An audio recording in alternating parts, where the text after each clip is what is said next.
우리나라는 영원히 세계 모든 무역 장벽 여한 어려움이 있더라도 발전해 나갈 거다. 나는 이렇게 확신을 하고 삽니다. 현대그룹을 만들어낸 정주영 회장. 그가 세상을 떠나기 전 현대그룹의 가치는 당시 30조였습니다.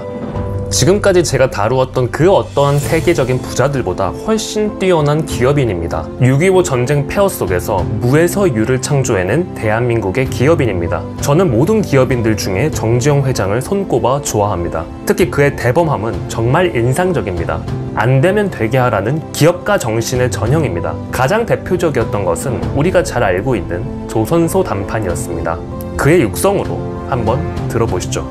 우리가 낸 계획서, 현대가 낸 계획서를 보면은 배를 만들어서 한국 사람들한테 팔아가지고 자기 은행돈을 갖겠다고 한 게 아니고, 당신 나라 선주들은 그 배 살 돈이 하나도 없어서 세계 시장에 팔아서 세계 선주들부터 낸 이익을 자기한테 갖겠다 그랬는데, 외국 사람이 어떻게 한국에서 그런 배를 만들어 보지도 않고 현대가 처음 만들어 본 사람한테다 배를 주문할 수 있겠느냐.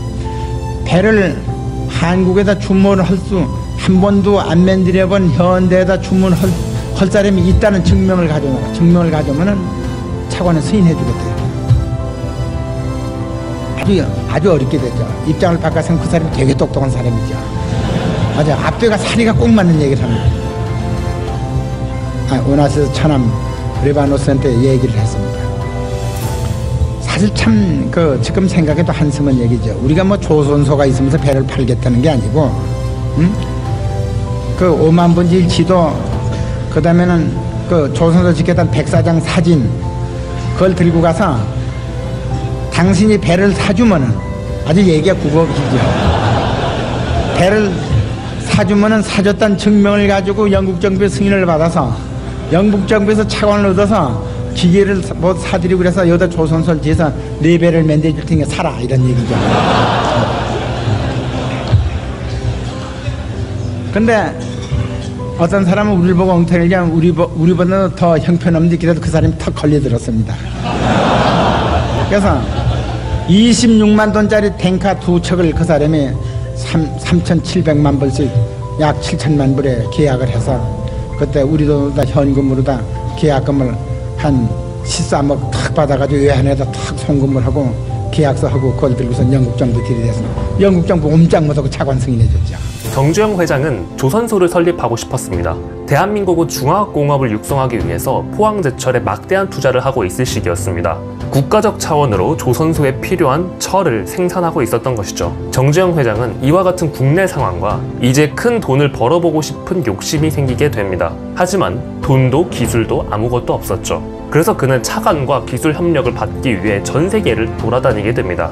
그렇게 만나게 된 사람이 영국의 조선기술 기업 애플도어의 회장이었습니다.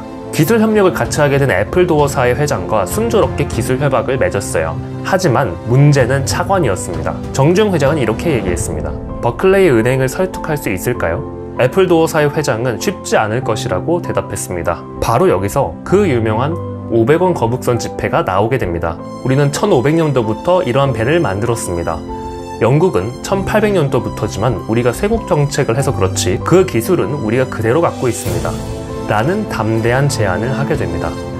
그렇게 애플도어사의 회장은 웃으며 버클레이의 추천서와 함께 자리를 주선해줍니다. 우리가 잘 알고 있는 EPL의 후원사 버클레이 은행입니다. 하지만 차관을 받으려고 하니 또 다른 문제가 생겼던 거죠. 영국에서는 해외 돈을 빌려줄 때 수출 보증기구의 승인이 있어야만 했습니다. 하지만 그 승인을 내는 것이 매우 까다로웠던 거죠. 수출 보증기구의 총재는 이렇게 이야기했습니다. 조선소를 만들고 배를 만든 다음에 주문을 받지 못하면 어떻게 합니까? 나에게 배를 살 수 있는 사람이 있다는 것을 증명해 보세요. 그 전에 승인을 해줄 수가 없습니다. 라고 말했습니다. 실제 정주영 회장이 말하길 너무 당연하고 논리적인 말이라서 조선소를 포기할 지경이었다고 합니다.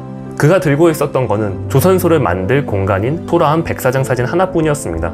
그는 그 사진을 들고 배를 살 수 있는 사람을 미친 듯이 찾아다녔습니다. 그리스 검을 해운 업자 선방왕의 처남 리바노스가 있었습니다. 그는 26만 톤 2척을 현대에 주문을 했어요. 정주영 회장은 그 소식을 그대로 수출보증기구에 알렸고 결국 차관을 받을 수 있게 되었습니다. 그 돈과 기술력으로 조선소를 짓고 5년 뒤에 전달할 선박을 2년 6개월 만에 성공적으로 만들어 주었습니다. 정주영 회장의 정말 위대하고 담대한 거침없는 단판이었던 거죠. 참 달라도 너무 다르죠. 그는 다음과 같은 마인드를 갖고 있어요.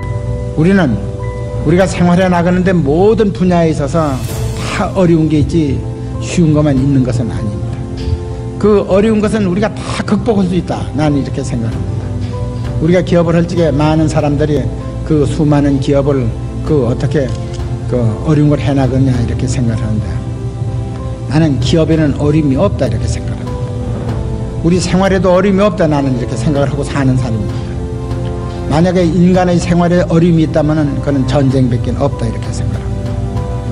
나는 실전을 치는 군인은 아니지만은 우리가 모든 세계 줄거리를 이루는 모든 과거 사람들, 우리는 서양의 역사를 줄거리를 이루는 나폴레옹이 구라파를 모든 것 지배할 적에, 그리고 우리는 이 중국의 삼국시대에 삼국지에 나오는 모든 사람들을 볼 적에, 또 우리가 6.25 전쟁 때 우리가 밀고 하면서 거기에 모든 사령관들이 쓴 글을 볼 적에 가장 어려운 것은 전쟁이지 전쟁 이외에는 어려운 게 하나도 없다. 나는 이렇게 생각을 하면서 살고 있습니다. 왜 전쟁이 어려우냐? 수많은 부하가 죽어나가고 수많은 참모가 죽어나가고 자기 생명이 촌각에 있는 것입니다. 우리 기업이 무슨 그런 게 있습니까? 우리하고 같이 일하는 사람들이 아무리 열심히 일하고 해외에 뛰고 밤을 새워 일한다고 해도 죽어나가는 일은 없습니다. 우리는 오늘 풀지 못한 일을 내일 다시 생각해서 풀 수 있고, 오늘 진 일을 내일 다시 우리 안전한 생명을 가지고 이길 수 있는 구상을 할 수가 있습니다.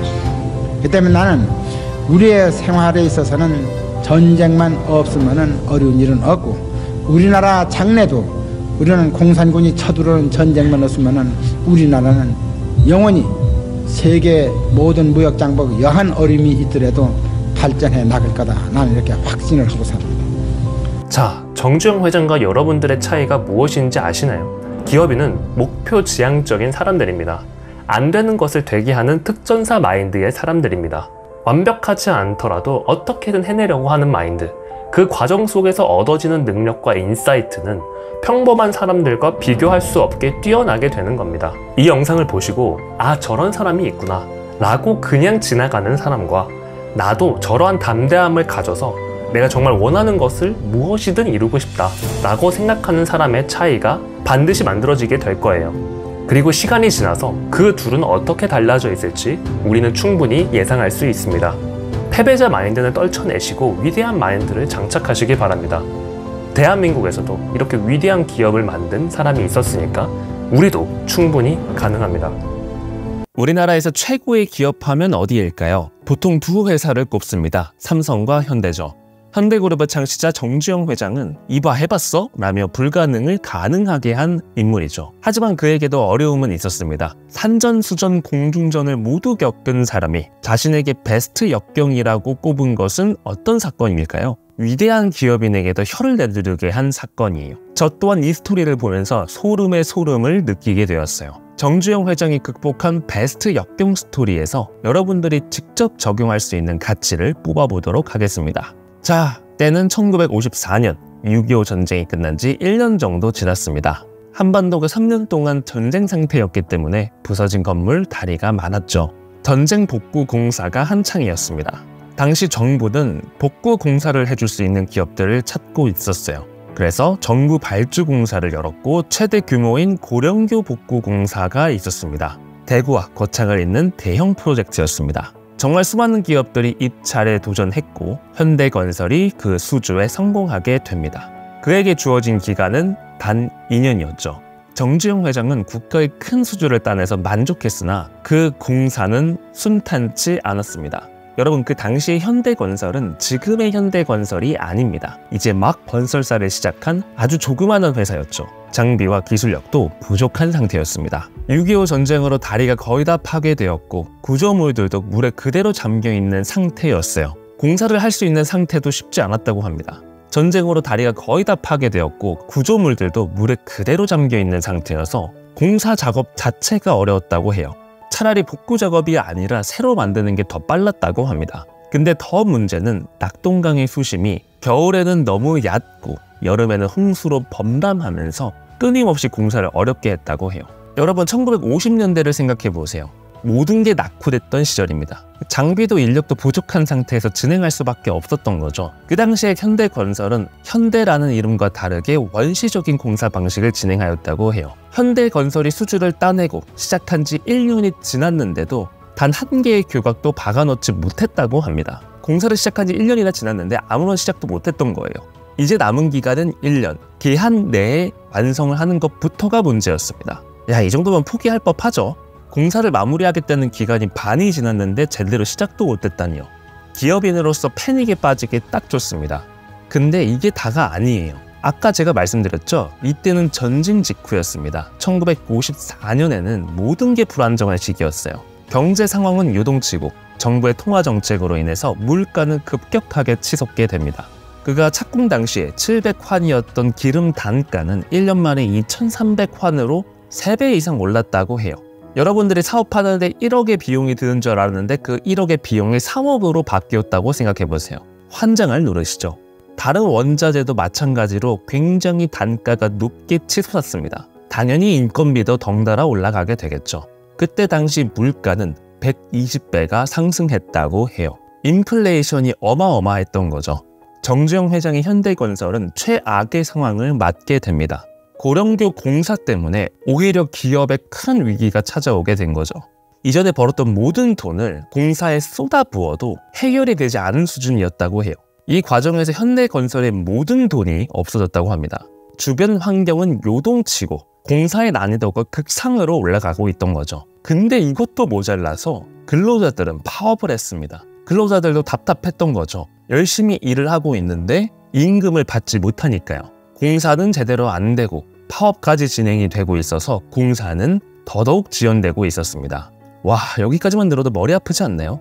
제3자인 우리가 들어도 어질어질합니다. 프로젝트 자체의 어려움, 경제의 불안정, 근로자의 임금으로 현대는 전대후무한 위기에 빠지게 됩니다. 우리가 예를 들어서 유튜브를 도전하겠다라고 마음 먹으면 주변에서 야, 이거 해도 되겠냐 라는 외부 환경의 한마디라도 굉장히 흔들리게 되는데 정주영 회장은 정말 많은 위기들을 겪고 있었던 거예요. 보통 우리는 이런 상황을 나락 같다고 표현하죠. 어쩔 방법이 없잖아요. 능력도 부족하고 자금도 부족한 상황이고 환경도 받쳐주지 않으니까요. 모든 거를 포기하고 싶었던 정주영 회장도 단 한 가지를 잃고 싶지 않았습니다. 이 부분이 제가 여러분들께 꼭 말씀드리고 싶은 거예요. 정주영 회장은 모든 걸 잃어도 신용을 잃고 싶지 않았습니다. 기업인은 바로 신용으로 성장한다고 생각했던 거죠. 신용은 간단합니다. 약속을 지키는 거예요. 여러분들은 신용을 어떻게 생각하세요? 우리의 일상을 한번 돌아봅시다. 자, 여러분들이 아침 11시에 일어났다고 가정해봅시다. 여러분은 그날 점심이 약속이 잡혀 있었어요. 그래서 이제 약속을 갈 준비를 해야 됩니다. 근데 문제가 터졌죠. 여러분은 어제 술을 굉장히 많이 먹고 숙취가 있는 상태예요. 아침에 일어나니까 머리는 아프고 굉장히 피곤한 느낌이 듭니다. 점심 약속에 늦지 않기 위해서는 지금 당장 씻으러 가야 되고요. 지금 당장 움직여야 됩니다. 이때 여러분들은 어떤 선택을 하시나요?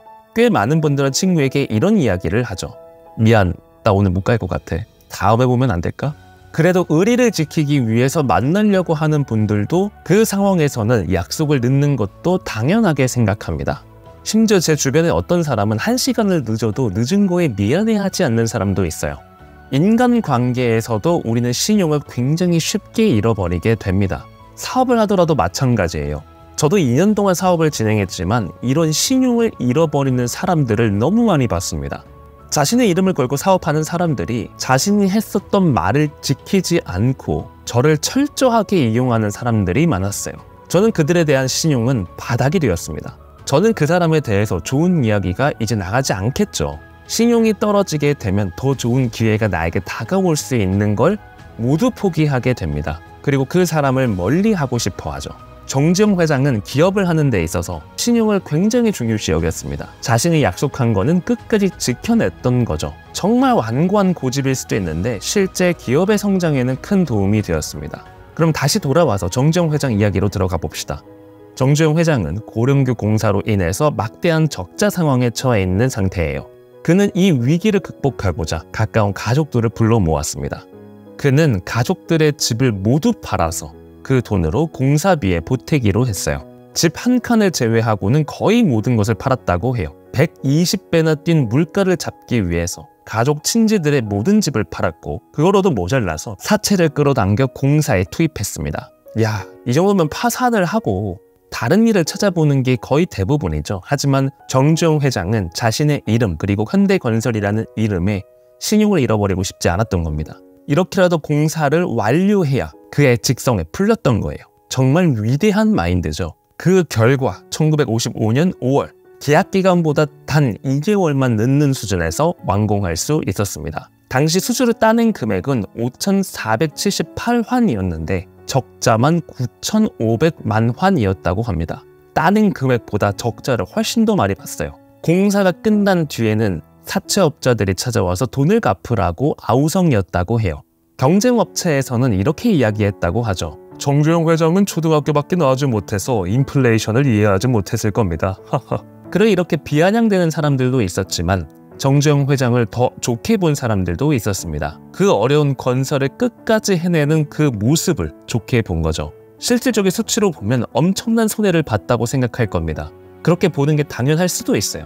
전 재산을 끌어모아도 적자를 봤으니까요. 부자를 만들어줄 거라고 생각했던 공사가 빈털터리를 만들었던 거죠. 근데 여기서 잠깐, 정말 빈털터리가 되었을까요? 기업인으로서 가장 잃지 말아야 할 신용을 지켜내게 됩니다. 신용은 기업을 평가하는 가장 소중한 가치였으니까요. 그는 고난이도의 공사를 결국에 해냈고 무슨 일이 있어도 해내는 기업인으로 인정받게 되었습니다. 그러면서 자연스럽게 다른 수주를 따내기도 훨씬 수월해졌어요. 현대건설의 신용을 보아서 그 이후에 전후 최대 규모인 인도교 공사의 수주도 따내게 됩니다. 이전에 했던 경험을 토대로 그 공사는 아주 잘 마무리가 되었고 건설업계 상위권으로 도약하는 발판을 마련하게 되었어요. 성공한 사람들은 이렇게 말합니다. 언제 어디서나 최선을 다하라. 신용을 잃지 마라. 참 뻔하고 뻔한 말입니다. 우리가 왜 언제 어디서나 최선을 다해야 돼? 라는 말이 바로 튀어나오게 되죠. 하지만 위대한 성공을 이룬 사람들은 그 신용을 잃지 않기 위해 매 순간 최선을 다했습니다. 그리고 그 신용의 영향력은 정말 멀리 퍼지게 됩니다. 운의 알고리즘을 작동시킨 거죠.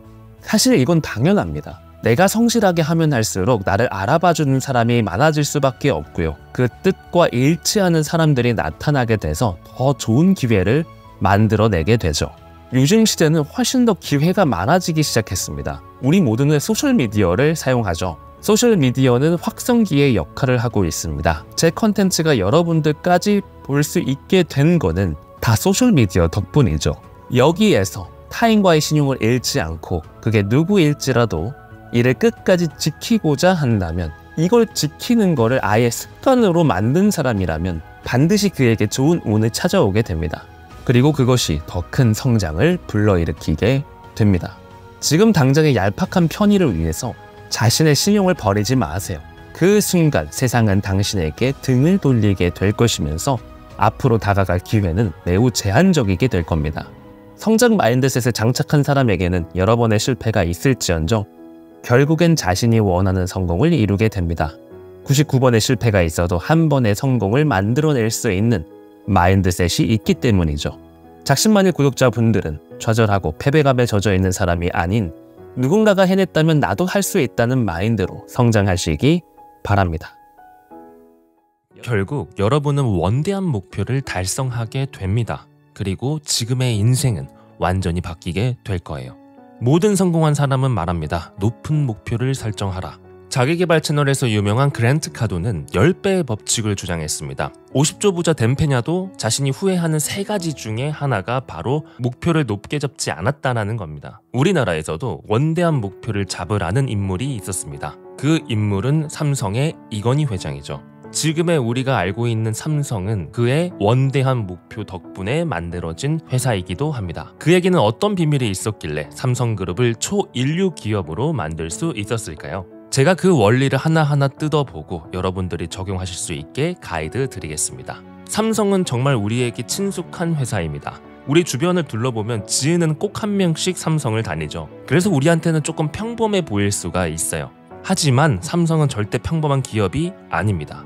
스마트폰 경쟁 시장에서는 애플과 필적할 정도로 엄청난 기업으로 성장했죠. 이건희 회장은 1987년 회장 취임사와 제2창업선언에서 미래지향적이고 도전적인 경영을 통해 90년대까지 삼성을 초인류 기업으로 성장시키겠다고 밝혔습니다. 그 당시에는 굉장히 무모할 정도로 높은 목표였다고 해요. 그때까지만 해도 디지털, 아날로그 어디에 집중을 해야 될지 갈피를 못 잡고 있을 때였거든요. 그는 남들이 무모하다고 생각할 정도의 높은 목표를 설정했습니다. 여러분들은 원대한 목표를 들었을 때 어떤 기분이 드시나요? 에이 그거 되겠어, 터무니없네 라는 생각을 하시는 분들도 계시겠지만 높은 목표를 설정하게 되면 그 누구보다 빠르게 조직을 단시간에 바꿀 수 있다고 합니다. 비즈니스 구루 중 한 명인 톰 피터스는 높은 목표를 잡는 게 조직을 단시간에 바꾸는 데 가장 효과적인 방법이라고 소개했어요.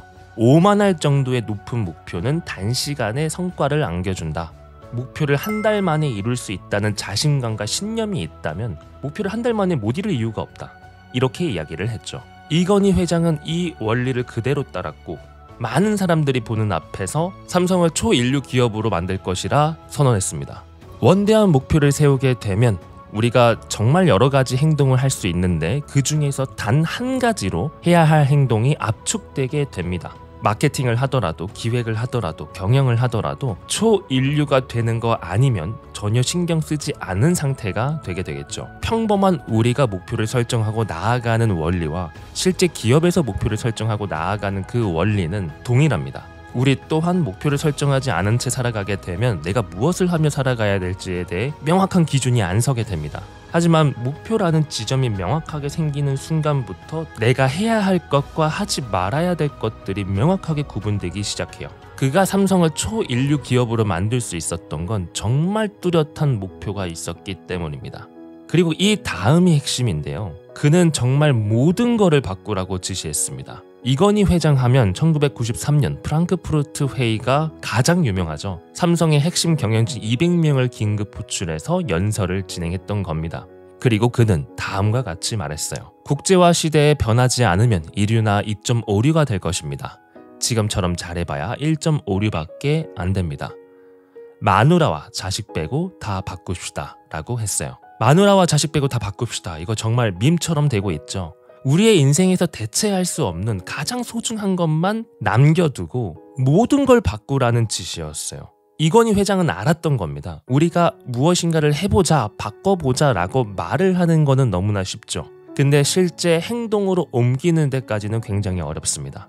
그거는 지금까지 삼성이 해왔었던 기존의 방식을 그대로 행동할 가능성이 크기 때문이에요. 실제 일론 머스크도 이야기를 했죠. 제1원리 사고법을 설명을 할 때 경험에 의한 유추가 아니라 본질적인 것을 찾아야 된다라고 말했어요. 하지만 우리의 대부분은 경험에 의한 유추를 하죠. 지금까지 우리가 해왔기 때문에 이렇게 해왔으니까 그냥 해라는 말이 기업에서는 굉장히 자주 들리는 이야기입니다. 만약에 이런 방식을 해서 잘 됐다면 다행이지만 만약에 이렇게 했는데 결과가 계속 좋지 않았다면 지금까지 해왔던 모든 방식들을 뒤바꿀 필요가 있습니다. 하지만 기업은 그게 어렵죠. 한 개인이 움직이는 것이 아니라 단체가 움직이는 것이기 때문에 더욱더 변화하기가 어렵습니다. 그래서 이건희 회장은 강력한 조치를 취합니다. 그때 무리한 제품 출시로 삼성의 애니콜 제품이 불량률이 11%가 넘었다고 해요. 이건희 회장은 이대로 가서는 안 된다. 이래서는 초인류가 될 수 없다 라고 판단을 하고 애니콜 제품을 모아서 화형식을 거행합니다. 휴대전화를 다 모아서 불태워는 퍼포먼스를 보여준 거예요. 이 사건은 정말 모두가 놀랐고 센세이션했던 사건이었습니다. 그냥 말로만 마누라 자식 빼고 다 바꿔가 아니라 기존의 낡은 답습을 불태우는 충격요법으로 그의 의지를 보여준 사건이었죠.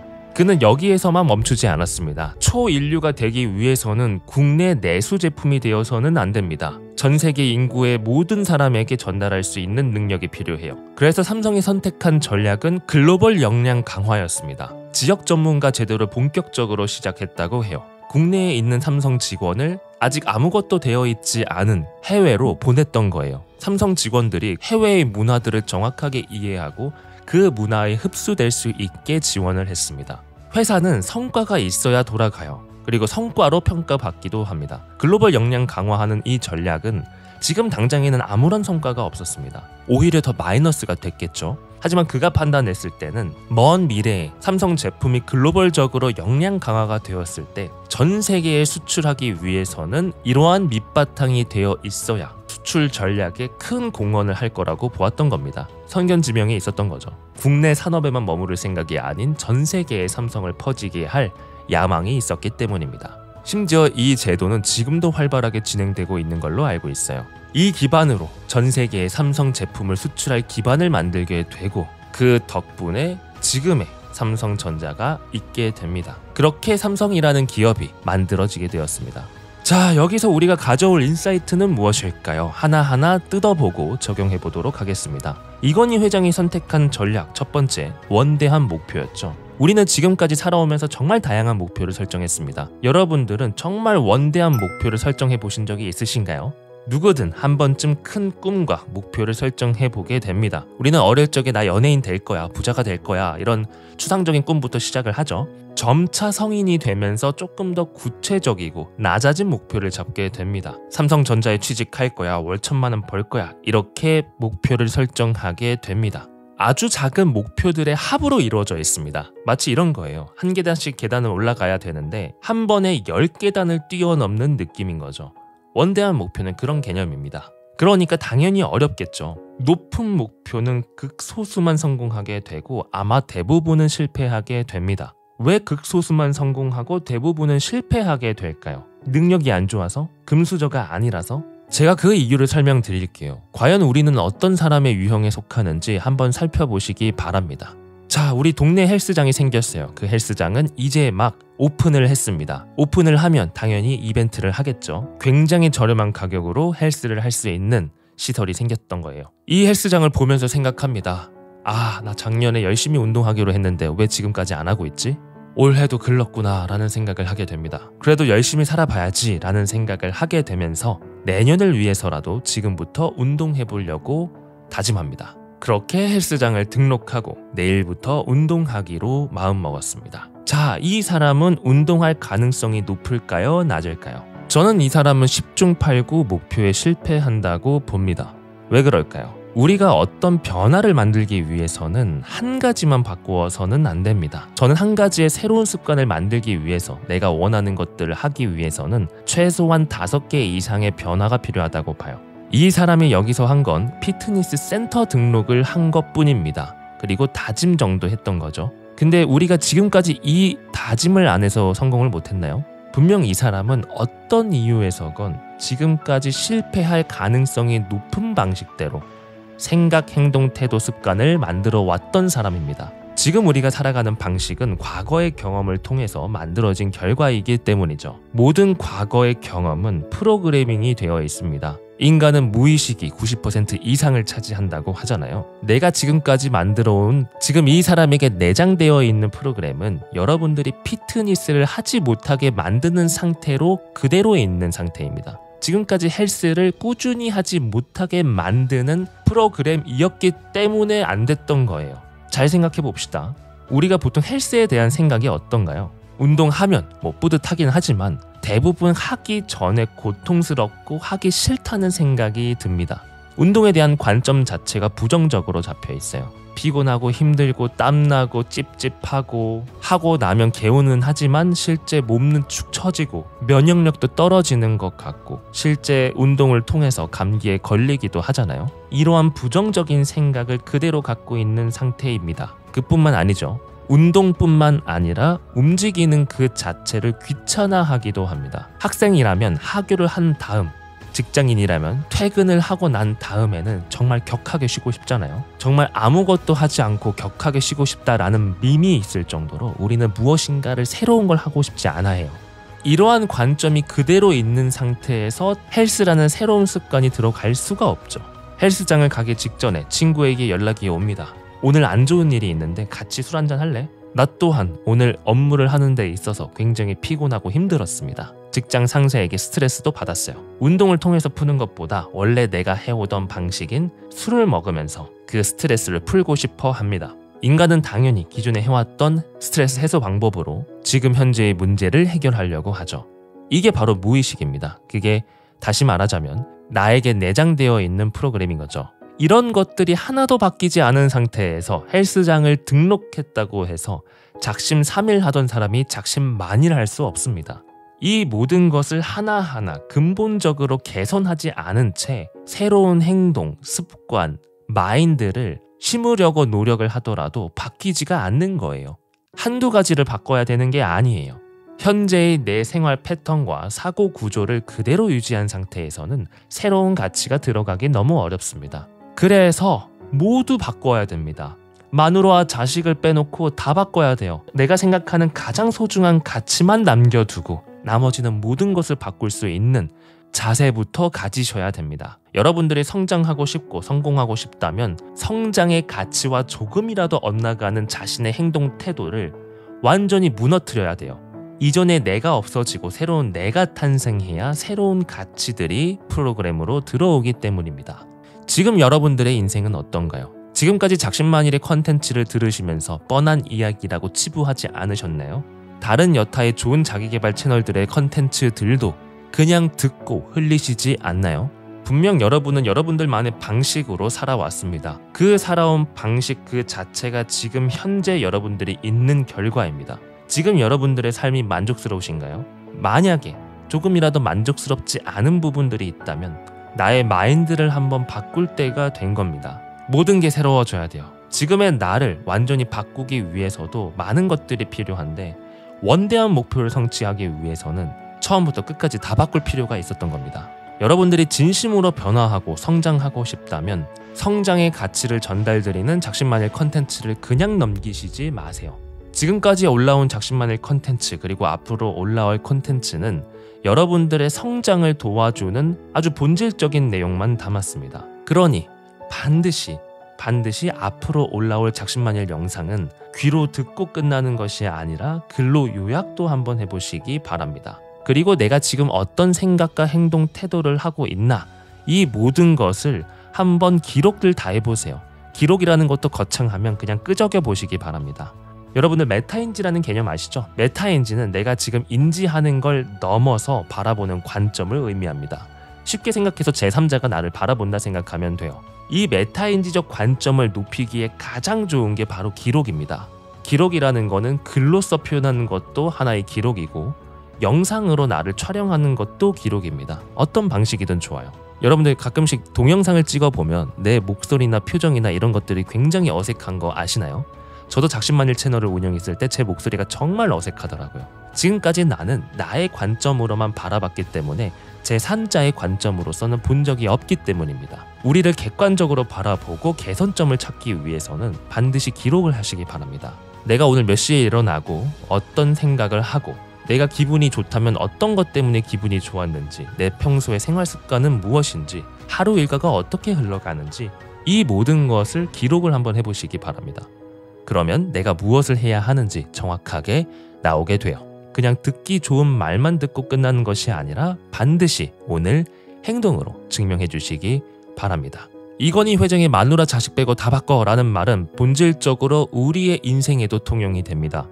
여러분들의 인생이 조금이라도 더 성장을 하고 싶다면 내가 갖고 있는 생각 행동 중에 성장의 원리와 대척되는 부분들은 모조리 뒤바꿔 보시기 바랍니다. 그거를 위해서 기록을 반드시 해주시고요.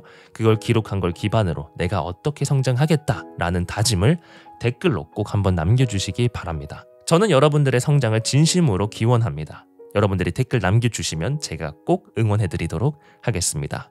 만약 여러분들이 원대한 목표가 없고 어떻게 목표를 설정해야 되는지도 모르겠다면 다음 무료 PDF를 다운받아 보시기 바랍니다.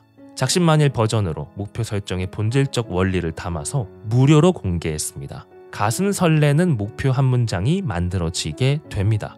그리고 이 PDF를 혼자 읽기 어렵다, 미션을 하기가 어렵다고 생각하시면 다음 챌린지에 참여해보시는 것도 권해드립니다. 퍼스트 작심만일 챌린지는 직접 저와 같이 PDF를 읽고 미션 수행하는 챌린지입니다. 실제 여기에 참여하셔서 인생의 전환점을 만들어 가신 분들이 많아요. 심지어 이것도 무료입니다. 그냥 다 퍼주고 있어요. 저는 지금 진심으로 다 퍼주고 있습니다. 이런 이야기를 들으시고도 그냥 넘기는 분들이 계시고요. 어떤 분들은 솔깃해서 한번 참여해볼까 라는 생각을 하실 거예요. 여기에서부터 우리의 변화가 결정됩니다. 여러분들은 어떤 판단을 하실 건가요? 인생의 전환점을 만들어 보고 싶으신가요? 원대한 목표 그리고 이를 향해 완전한 변화로 작심만일과 함께 인생의 터닝포인트를 만들어 갑시다.